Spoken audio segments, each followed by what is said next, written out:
ನಮಸ್ಕಾರ ವೀಕ್ಷಕರೇ. ಗೃಹಲಕ್ಷ್ಮಿ ಫಲಾನುಭವಿಗಳು ಕಾತುರದಿಂದ ನಿರೀಕ್ಷೆಯಿಂದ ಕಾಯುತ್ತಿದ್ದ ಅತ್ಯಂತ ಮಹತ್ವದ, ಉಪಯುಕ್ತವಾದ ಹಾಗೂ ವಿಸ್ತಾರವಾದ ಮಾಹಿತಿಯೊಂದಿಗೆ ಇಂದು ನಿಮ್ಮ ಮುಂದೆ ಬಂದಿದ್ದೇನೆ.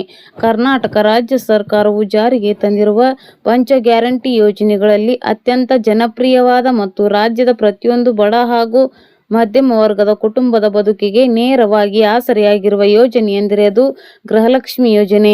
ಈ ಯೋಜನೆಯು ಕೇವಲ ಒಂದು ಆರ್ಥಿಕ ಸಹಾಯ ಮಾತ್ರವಲ್ಲ, ಬದಲಾಗಿ ನಾಡಿನ ಕೋಟ್ಯಾಂತರ ಮಹಿಳೆಯರಿಗೆ ಸ್ವಾಭಿಮಾನ, ಆರ್ಥಿಕ ಸ್ವಾವಲಂಬನೆ ಮತ್ತು ಕುಟುಂಬ ನಿರ್ವಹಣೆಯಲ್ಲಿ ಒಂದು ಬಲವಾದ ಬೆಂಬಲವನ್ನು ತಂದುಕೊಟ್ಟಿದೆ.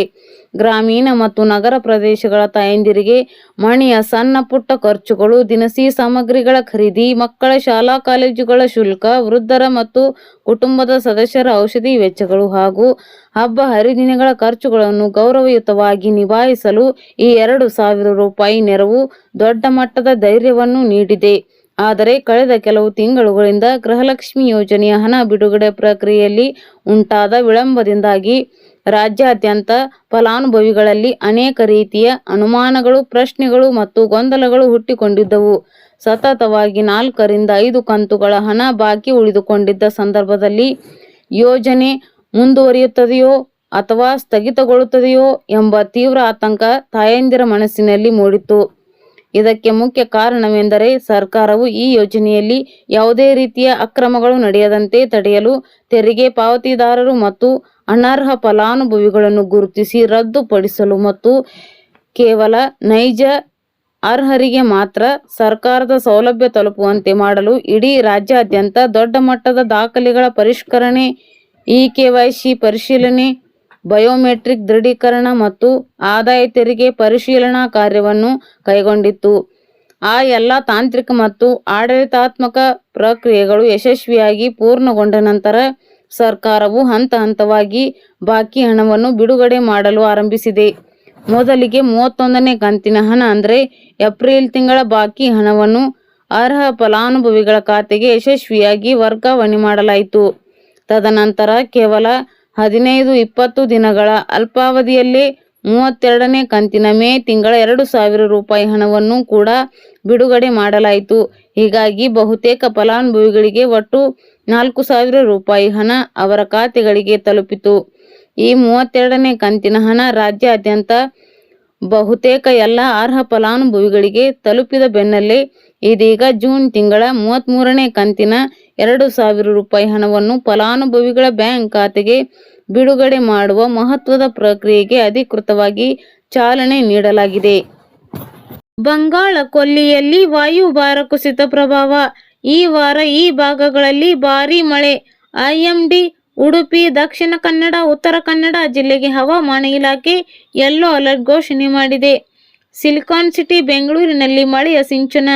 ರಾಜ್ಯ ರಾಜಧಾನಿ ಬೆಂಗಳೂರಿನಲ್ಲಿ ಸಂಜೆಯಾಗುತ್ತಿದ್ದಂತೆ ಅಬ್ಬರದ ಮಳೆಯಾಗಿದೆ. ನಗರದ ಹಲವು ಪ್ರದೇಶಗಳಲ್ಲಿ ಧಾರಾಕಾರ ಮಳೆ ಸುರಿದಿದೆ. ವಿಧಾನಸೌಧ, ಟೌನ್ ಹಾಲ್ ಸೇರಿದಂತೆ ನಗರದ ಹಲವು ಭಾಗಗಳಲ್ಲಿ ಮಳೆಯಾಗಿದೆ. ಆಫೀಸ್ನಿಂದ ಮನೆಗೆ ಹೊರಟಿದ್ದ ಜನರು ಜೋರು ಮಳೆಯಿಂದ ಹೈರಾಣಾಗಿದ್ದಾರೆ. ಜನಜೀವನ ಸಂಪೂರ್ಣ ಅಸ್ತವ್ಯಸ್ತವಾಗಿದೆ. ಕರ್ನಾಟಕದಲ್ಲಿ ವಿವಿಧ ಭಾಗಗಳಲ್ಲಿ ಬಿರುಗಾಳಿ ಸಹಿತ ಭಾರೀ ಮಳೆಯಾಗುವ ಸಾಧ್ಯತೆ ಇದೆ ಎಂದು ಹವಾಮಾನ ಇಲಾಖೆ ಮುನ್ಸೂಚನೆ ನೀಡಿದೆ. ವಿಶೇಷವಾಗಿ ಕರಾವಳಿ ಹಾಗೂ ಮಲೆನಾಡು ಪ್ರದೇಶಗಳಲ್ಲಿ ಬಲವಾದ ಗಾಳಿ ಬೀಸಲಿದ್ದು ಜಾಗರೂಕರಾಗಿರಲು ಸೂಚಿಸಲಾಗಿದೆ. ಇಂದಿನಿಂದ ಕರಾವಳಿ ಮತ್ತು ದಕ್ಷಿಣ ಒಳನಾಡಿನ ಕೆಲವು ಭಾಗಗಳಲ್ಲಿ ವರ್ಷಧಾರೆಯಾಗಲಿದ್ದು, ಉತ್ತರ ಒಳನಾಡಿನ ಬಹುತೇಕ ಜಿಲ್ಲೆಗಳಲ್ಲಿಯೂ ಸಾಧಾರಣ ಮಳೆಯೊಂದಿಗೆ ವೇಗದ ಗಾಳಿ ಬೀಸಲಿದೆ. ಕರಾವಳಿ ಕರ್ನಾಟಕ ಹಾಗೂ ಕಾಸರಗೋಡು ಸುತ್ತಮುತ್ತ ಮೋಡ ಕವಿದ ವಾತಾವರಣ ಮುಂದುವರಿಯಲಿದ್ದು, ಅಲ್ಲಲ್ಲಿ ಒಂದೆರಡು ಕಡೆ ಮಳೆಯಾಗುವ ಸಾಧ್ಯತೆ ಇದೆ. ಸದ್ಯದ ಮುನ್ಸೂಚನೆ ಪ್ರಕಾರ ಮುಂದಿನ ಸುಮಾರು 10 ದಿನಗಳ ಕಾಲ ಕರಾವಳಿ ಜಿಲ್ಲೆಗಳಲ್ಲಿ ಇದೇ ರೀತಿಯ ಹವಾಮಾನ ಮುಂದುವರಿಯುವ ಸಾಧ್ಯತೆ ಇದೆ. ಕೊಡಗು ಜಿಲ್ಲೆಯಲ್ಲಿ ಬಿಸಿಲು, ಮೋಡ ಹಾಗೂ ಅಲ್ಲಲ್ಲಿ ಸಾಮಾನ್ಯ ಮಳೆಯಾಗುವ ಸಾಧ್ಯತೆ ಇದೆ. ಸಕಲೇಶಪುರ, ಚಿಕ್ಕಮಗಳೂರು ಮತ್ತು ಶಿವಮೊಗ್ಗ ಜಿಲ್ಲೆಗಳಲ್ಲಿ ಮೋಡ ಕವಿದ ವಾತಾವರಣದೊಂದಿಗೆ ಆಗಾಗ ಸಾಧಾರಣ ಮಳೆ ಬೀಳಬಹುದು. ದಕ್ಷಿಣ ಕನ್ನಡ, ಉಡುಪಿ ಮತ್ತು ಉತ್ತರ ಕನ್ನಡ ಜಿಲ್ಲೆಗಳ ಒಂದು ಕಡೆ ಅಥವಾ 2 ಸ್ಥಳಗಳಲ್ಲಿ ಭಾರೀ ಮಳೆಯಾಗುವ ಮುನ್ಸೂಚನೆ ಇದೆ. ಉತ್ತರ ಒಳನಾಡಿನ ಬೆಳಗಾವಿ, ಧಾರವಾಡ, ಹಾವೇರಿ, ಗದಗ, ಬಾಗಲಕೋಟೆ, ಬಳ್ಳಾರಿ, ಕಲಬುರಗಿ ಮತ್ತು ಬೀದರ್ ಜಿಲ್ಲೆಗಳಲ್ಲಿ ಹಲವು ಭಾಗಗಳಲ್ಲಿ ಮಳೆಯ ಮುನ್ಸೂಚನೆ ನೀಡಲಾಗಿದೆ. ಕರಾವಳಿ ಕರ್ನಾಟಕದಲ್ಲಿ ವ್ಯಾಪಕ ಮಳೆ. ದಕ್ಷಿಣ ಕನ್ನಡ, ಉಡುಪಿ ಮತ್ತು ಉತ್ತರ ಕನ್ನಡ ಜಿಲ್ಲೆಗಳಲ್ಲಿ ಆಗಸ್ಟ್ 20ರಂದು ವ್ಯಾಪಕ ಮಳೆಯಾಗುವ ನಿರೀಕ್ಷೆ ಇದೆ. ಹವಾಮಾನ ಇಲಾಖೆಯು ಕರಾವಳಿ ಭಾಗಕ್ಕೆ ವಿಶೇಷ ಎಚ್ಚರಿಕೆ ನೀಡಿದ್ದು, ಗುಡುಗು, ಮಿಂಚು ಹಾಗೂ ಹಠಾತ್ ಬಿರುಗಾಳಿ ಸಹಿತ ಮಳೆಯಾಗುವ ಸಾಧ್ಯತೆ ಇದೆ. ಅಲ್ಲದೆ ಕರಾವಳಿ ತೀರದಲ್ಲಿ ಗಂಟೆಗೆ 30ರಿಂದ 40 ಕಿಲೋಮೀಟರ್ ವೇಗದಲ್ಲಿ ಬಲವಾದ ಗಾಳಿ ಬೀಸಲಿದೆ. ಮಲೆನಾಡು ಜಿಲ್ಲೆಗಳಲ್ಲಿ ಹೆಚ್ಚಿನ ಮಳೆ. ಮಲೆನಾಡು ಜಿಲ್ಲೆಗಳಾದ ಕೊಡಗು, ಹಾಸನ, ಚಿಕ್ಕಮಗಳೂರು ಮತ್ತು ಶಿವಮೊಗ್ಗ ಘಟ್ಟದ ಕೆಳಗಿನ ಪ್ರದೇಶಗಳಲ್ಲಿ ಮಳೆಯ ಪ್ರಮಾಣ ತುಸು ಹೆಚ್ಚಿರಲಿದ್ದು, ಉಳಿದೆಡೆ ಸಾಧಾರಣ ಮಳೆಯಾಗುವ ಮುನ್ಸೂಚನೆ ಇದೆ. ಬಂಗಾರ ಪ್ರಿಯರಿಗೆ ತಜ್ಞರಿಂದ ಮತ್ತೊಂದು ಬಂಪರ್ ಗಿಫ್ಟ್. ಹೌದು, ದಿನದಿಂದ ದಿನಕ್ಕೆ ಬೆಲೆ ಏರಿಕೆ ಬಿಸಿಯಲ್ಲಿ ಬೇಯುತ್ತಿದ್ದ ಜನಸಾಮಾನ್ಯರಿಗೆ ಇಂದು ನೆಮ್ಮದಿಯ ಸುದ್ದಿ ಸಿಕ್ಕಿದೆ. ನಿರಂತರವಾಗಿ ಏರಿಕೆಯಾಗುತ್ತಿದ್ದ ಚಿನ್ನ ಮತ್ತು ಬೆಳ್ಳಿಯ ಬೆಲೆಯಲ್ಲಿ ಭಾರೀ ಪ್ರಮಾಣದಲ್ಲಿ ಇಳಿಕೆ ಕಂಡು ಬಂದಿದ್ದು, ಚಿನ್ನ ಖರೀದಿ ಮಾಡುವವರಿಗೆ ಹಾಗೂ ಅದರ ಮೇಲೆ ಹೂಡಿಕೆ ಮಾಡುವವರಿಗೆ ಇದ್ದ ಆತಂಕ ದೂರವಾಗಿದೆ. ತಜ್ಞರಿಂದ ಬ್ರೇಕಿಂಗ್ ನ್ಯೂಸ್ ಹೊರಬಿದ್ದಿದ್ದು, ಬಂಗಾರದ ಬೆಲೆಯಲ್ಲಿ ಗಣನೀಯ ಕುಸಿತವಾಗಿದೆ. ಹಾಗಾದ್ರೆ ಬನ್ನಿ, ಇಂದು ಪ್ರತಿ 10 ಗ್ರಾಂ ಚಿನ್ನದ ಬೆಲೆಯಲ್ಲಿ ಎಷ್ಟು ಇಳಿಕೆಯಾಗಿದೆ? ಸ್ನೇಹಿತರೆ, ಸತತವಾಗಿ ದಾಖಲೆ ಮಟ್ಟಕ್ಕೆ ಏರುತ್ತಿದ್ದ ಚಿನ್ನದ ದರದಲ್ಲಿ ಈಗ ದಿಢೀರ್ ಇಳಿಕೆ ಕಂಡು ಬಂದಿದೆ. ಜಾಗತಿಕ ಮಾರುಕಟ್ಟೆಯಲ್ಲಿನ ಏರಿಳಿತಗಳು ಹಾಗೂ ಅಮೆರಿಕ, ಇರಾನ್ ನಡುವಿನ ಉದ್ವಿಗ್ನ ಪರಿಸ್ಥಿತಿಯ ನಡುವೆಯೂ ದೇಶೀಯವಾಗಿ ಚಿನ್ನದ ಬೆಲೆ ತುಸು ತಗ್ಗಿದೆ. ಬೆಲೆ ವ್ಯತ್ಯಾಸಕ್ಕೆ ಕಾರಣವೇನು ಗೊತ್ತಾ?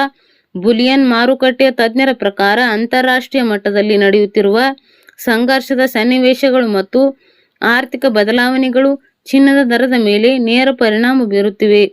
ಡಾಲರ್ ಮೌಲ್ಯ, ಜಿಯೋಪಾಲಿಟಿಕ್ಸ್ ಬೆಳವಣಿಗೆಗಳು ಹಾಗೂ ಜಾಗತಿಕ ಆರ್ಥಿಕ ಪರಿಸ್ಥಿತಿಯ ಪರಿಣಾಮ ಚಿನ್ನದ ಬೆಲೆಯಲ್ಲಿ ನಿರಂತರ ಏರಿಳಿತ ಕಂಡು ಬರುತ್ತಿದೆ. ಇಷ್ಟು ದಿನ ರಾಕೆಟ್ ವೇಗದಲ್ಲಿ ಓಡುತ್ತಿದ್ದ ಚಿನ್ನದ ಬೆಲೆ ಹೀಗೆ ಒಂದೇ ಸಮನೆ ನೆಲಕ್ಕೆ ಬಿದ್ದಿರುವುದು ಹೂಡಿಕೆದಾರರಲ್ಲಿ ಅಚ್ಚರಿ ಮೂಡಿಸಿದೆ. ಹಾಗಾದರೆ ಚಿನ್ನದ ಮಾರ್ಕೆಟ್ ಕತೆ ಮುಗಿತಾ ಅಥವಾ ಇದುವೇ ಖರೀದಿಗೆ ಉತ್ತಮ ಸಮಯನಾ ಅಂತ ಜನ ಲೆಕ್ಕ ಹಾಕುತ್ತಿದ್ದಾರೆ.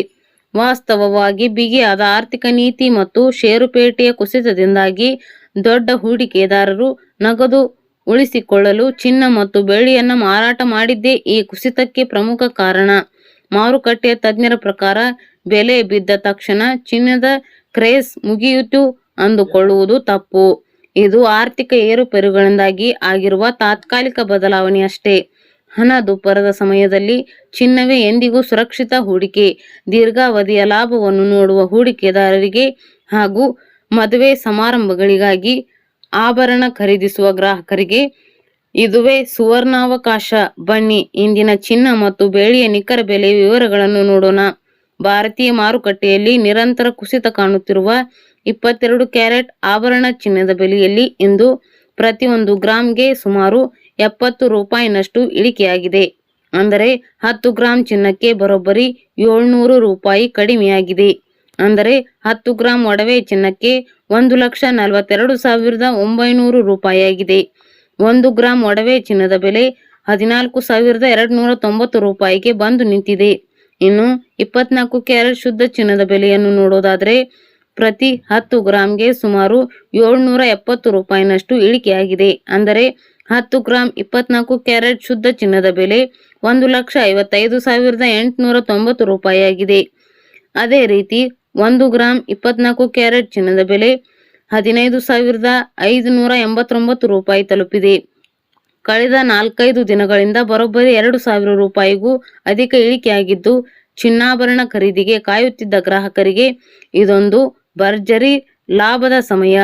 ಬೆಳ್ಳಿ ಮಾರುಕಟ್ಟೆಯತ್ತ ಕಣ್ಣು ಹಾಯಿಸಿದರೆ ಕಳೆದ ಕೆಲ ದಿನಗಳಿಂದ ಬೆಳ್ಳಿಯ ಬೆಲೆಯಲ್ಲೂ ಕೆಜಿಗೆ ಸಾವಿರಾರು ರೂಪಾಯಿ ಕುಸಿತ ಕಂಡಿದೆ. ಈ ಅಚ್ಚರಿಯ ಕುಸಿತದಿಂದಾಗಿ ಬೆಳ್ಳಿ ಮಾರುಕಟ್ಟೆಯಲ್ಲಿಯೂ ಗ್ರಾಹಕರು ಉತ್ಸಾಹದಿಂದ ಖರೀದಿ ಮಾಡುತ್ತಿದ್ದಾರೆ. ಆರ್ಥಿಕ ತಜ್ಞರ ಪ್ರಕಾರ ಮುಂದಿನ ದಿನಗಳಲ್ಲಿ ಅಮೆರಿಕ ಮತ್ತು ಜಪಾನ್ ಬ್ಯಾಂಕುಗಳು ಬಡ್ಡಿ ದರ ಹೆಚ್ಚಿಸುವ ಸಾಧ್ಯತೆ ಇದ್ದು, ಆಗಲೂ ಬಂಗಾರ ಬೆಳ್ಳಿ ಬೆಲೆಗಳಲ್ಲಿ ಭಾರೀ ಬದಲಾವಣೆ ಆಗಲಿದೆ.